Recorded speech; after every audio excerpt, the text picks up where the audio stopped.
Assalamualaikum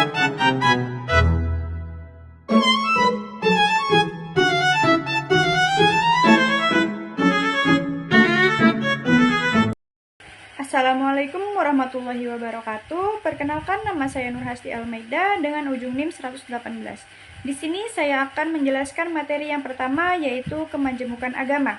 Jadi teman-teman, Indonesia adalah negara yang memiliki keberagaman agama.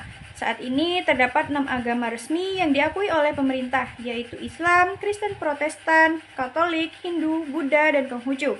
Selain itu, ada juga berbagai kepercayaan lokal yang dianut oleh masyarakat di berbagai daerah. Kemajemukan agama ini merupakan salah satu ciri penting bangsa Indonesia. Perbedaan keyakinan bukanlah penghalang untuk hidup damai, tetapi justru menjadi kekayaan sosial dan budaya yang harus dihargai.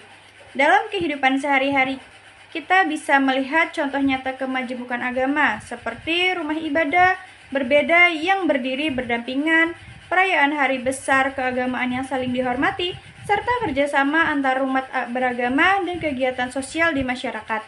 Namun, keberagaman ini juga memerlukan sikap toleransi. Toleransi berarti menghormati keyakinan orang lain, tidak memaksakan agama kepada siapapun, serta mampu hidup berdampingan tanpa konflik. Sikap inilah yang menjadi kunci terciptanya persatuan dalam masyarakat majemuk. Kemajemukan agama juga memiliki kontribusi besar terhadap pembangunan nasional. Dengan saling menghargai, masyarakat dapat bekerja sama, menjaga kerukunan, serta menciptakan lingkungan yang aman dan harmonis. Dari penjelasan saya tadi, dapat disimpulkan bahwa kemajemukan agama adalah bagian penting dari identitas bangsa Indonesia, karena kita sebagai generasi muda harus terus menumbuhkan toleransi dan sikap saling menghormati agar kerukunan tetap terjaga. Baiklah, penjelasan selanjutnya akan dilanjutkan dan disampaikan oleh rekan saya. Assalamualaikum warahmatullahi wabarakatuh. Assalamualaikum warahmatullahi wabarakatuh. Saya Ayu Prameswari dengan NIM 24041060-106. Di sini saya akan menjelaskan tentang materi kemajemukan etnik. Jadi, Indonesia adalah negara yang sangat kaya akan budaya dan suku bangsa. Di negara ini, kita itu bisa menemukan berbagai kelompok etnik dengan bahasa, tradisi, dan kebiasaan yang berbeda-beda. Nah, di video ini, kita itu akan membahas tentang kemajemukan etnik. Jadi, kemajemukan etnik itu berarti adanya banyak kelompok etnik atau suku bangsa dalam satu wilayah atau negara. Di Indonesia terdapat lebih dari 300 suku bangsa. Setiap suku memiliki ciri khas masing-masing, mulai dari bahasa, pakaian adat, rumah tradisional, makanan, hingga cara mereka merayakan hari-hari penting. Misalnya, suku Jawa itu terkenal dengan batik dan wayangnya. Terus ada suku Minangkabau dengan rumah gadangnya dan masakan rendangnya. Terus ada juga suku Dayak dengan rumah panjang dan tarian tradisionalnya. Kemajemukan etnik itu bukan hanya soal perbedaan budaya atau fisik saja, tapi hal ini juga merupakan kekuatan bangsa. Dengan adanya berbagai etnik, kita itu bisa belajar banyak hal baru dan memperkaya wawasan kita.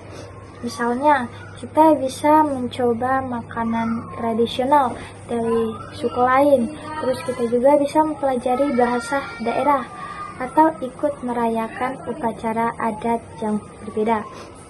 Nah, semua pengalaman itu membuat kita itu lebih menghargai keberagaman dan memahami bahwa perbedaan itu bukan hal yang menakutkan, melainkan sesuatu yang indah dan berharga.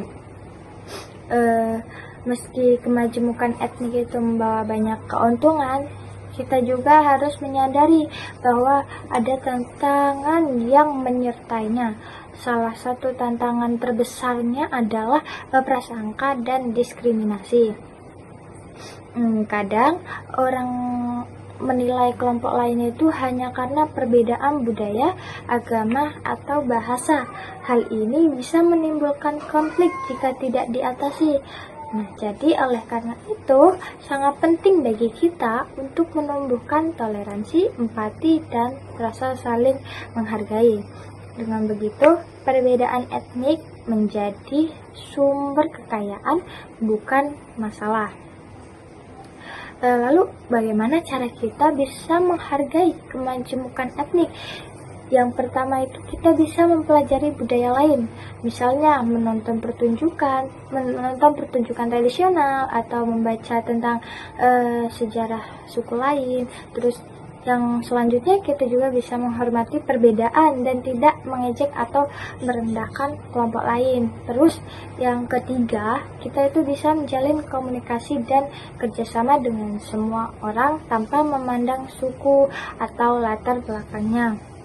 Nah, mungkin dengan langkah-langkah sederhana tersebut, kita itu bisa hidup harmonis dan bangga menjadi bagian dari bangsa yang beragam. Terus kita juga bisa ikut menjaga persatuan bangsa Indonesia. Mungkin itu saja penjelasan dari saya. Selanjutnya materi tentang kemajemukan ras akan disampaikan oleh Fitria Trisnawati. Saya akhiri. Wassalamualaikum warahmatullahi wabarakatuh. Halo teman-teman, pada kesempatan kali ini saya akan menyampaikan materi tentang kemajemukan ras, yaitu keberagaman manusia berdasarkan ciri fisik dan asal-usulnya. Materi ini sangat penting untuk kita pahami karena kita hidup di tengah masyarakat yang beragam dan saling membutuhkan. Yang pertama, kemajemukan ras berarti adanya perbedaan ciri fisik di antara manusia seperti warna kulit, bentuk rambut, bentuk mata, dan ciri biologis lainnya. Perbedaan ini muncul karena beberapa faktor geografis, sejarah migrasi, serta adaptasi manusia terhadap lingkungannya. Di Indonesia sendiri, kita dapat melihat banyak sekali kelompok ras dan suku bangsa yang hidup berdampingan. Ada ras Melayu, Mongoloid, Negroid, dan berbagai kelompok etnik lainnya yang membentuk kekayaan budaya bangsa. Kemajemukan ras bukanlah sesuatu yang harus ditakuti atau dijadikan alasan konflik. Justru keberagaman ini adalah model sosial yang dapat memperkuat persatuan. Dengan memahami perbedaan, kita bisa belajar untuk menghargai bekerja sama dan menghilangkan stereotip yang dapat menimbulkan diskriminasi. Namun, kemajemukan ras juga bisa membawa tantangan. Jika tidak dikelola dengan baik, perbedaan ras dapat memicu kesalahpahaman, bahkan konflik. Maka dari itu, penting bagi kita untuk menumbuhkan toleransi, empati, serta sikap saling menghormati.